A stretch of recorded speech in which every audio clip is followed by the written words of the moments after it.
se sicer danes pogovarjamo o zdravnikih oziroma o zdravstvenih delavcih. In kot da smo v bistvu na nek način pričakovali, ko smo pisali v bistvu stavkovne zahteve Fidesa ob zadnjih naših pogajanjih za vlado, ta dogodek. V bistvu smo dejansko videli, da je nezadovoljstvo državljank in državljanov z situacijo v zdravstvenem sistemu tolikšno, da je bilo samo še vprašanje časa, kdaj bo do takega dogodka prišlo. In kot je bilo poudarjeno, dejansko nasilje ni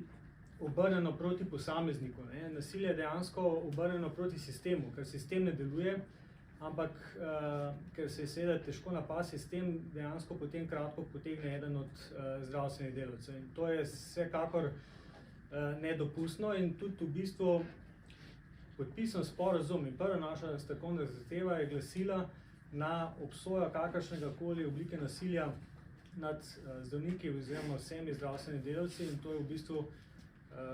bilo tudi s strani vlade podpisano in je v bistvu naše pričakovanje in tukaj ni več izgovora, da se v tej smeri nekaj korenito ne ukrene.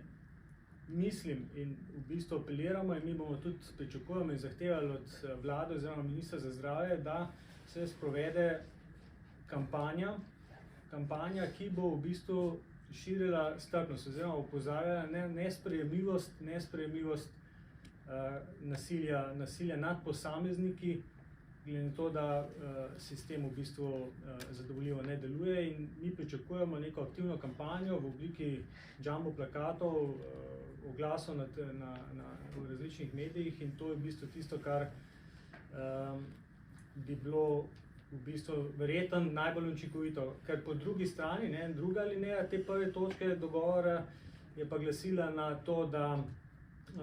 jasno je, da pač zdravstveni delavci in pa zdravniki nismo krivi za slabo stanje v javnem zdravstvenem sistemu, in v bistvu te dve točke gresta eno z drugim. Seveda bo država težko sama priznala, da je kriva, ampak dejstvo pa je, da pač sigurno pa zdravniki oziroma zdravstveni delavci za slabo stanje, za sistemske napake, kot so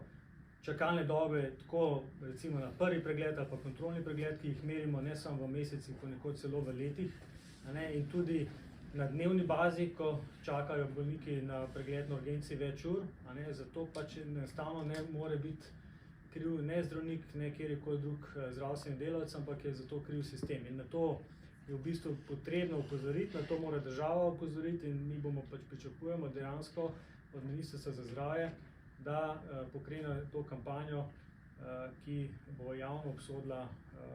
nasilje nad zdravnicami in zdravniki in vsemi